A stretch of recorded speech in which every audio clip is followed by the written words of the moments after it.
हाय, कसे आहात सगळे? स्वागत आहे तुमचं माझ्या मिनी व्लॉगमध्ये. तर आज रविवार होता आणि रविवारी आमच्या गावात बाजार भरतो, त्यामुळे आईंनी अ, भाजी वगैरे आणलेली होती आणि कोथिंबीर खूपच जास्त आणून ठेवलेली होती. त्यामुळे मी व्यवस्थित अशी कापून ठेवली त्यांना एका डब्यामध्ये. आणि थोडीफार आम्हाला वड्यांसाठी सुद्धा लागणार होती. म्हणजे आता आपलं सामान करायला सुरुवात होणार आहे. सामान म्हणजे इथे असं पापड वगैरे करतात, त्यांना सामान असं म्हणतात. सो तुम्हाला पुढे जाऊन बघायला मिळतील माझ्या व्लॉग्समध्ये कसं बनवतात ते सगळं. त्यासाठीच ही सगळी तयारी चालू आहे आपली. त्यामुळेच इथे फेब्रुवारी चालू झाला की लगेच सामान करायला सुरुवात करतात, म्हणजे आपले पापड करायला सुरुवात करतात.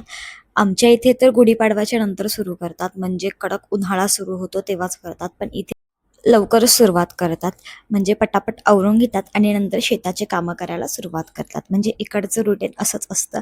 त्यानंतर तुम्हाला दाखवते, इथे हे 3 तुम्हाला दिसत टप्प्याटप्प्यांनी डब्बे.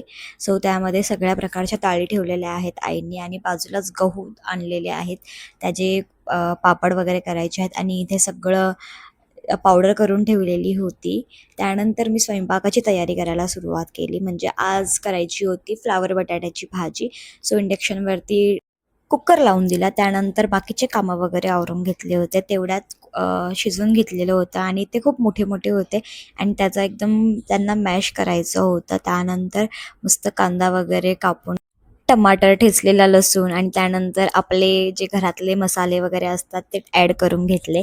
त्यानंतर त्यामध्ये थोडंसं पाणी ॲड केलं आणि मस्तपैकी असं बारीक गॅसमध्ये मसाल्यांचा जोपर्यंत सुगंध येत नाही तोपर्यंत त्याला छान असं परतवलं आणि त्यानंतर त्याच्यामध्ये भाजी ॲड करून टाकली आणि थोड्या वेळ त्याला असंच ठेवलं आणि मस्त तरी वगैरे येऊन त्याला साईडला करून ठेवलं.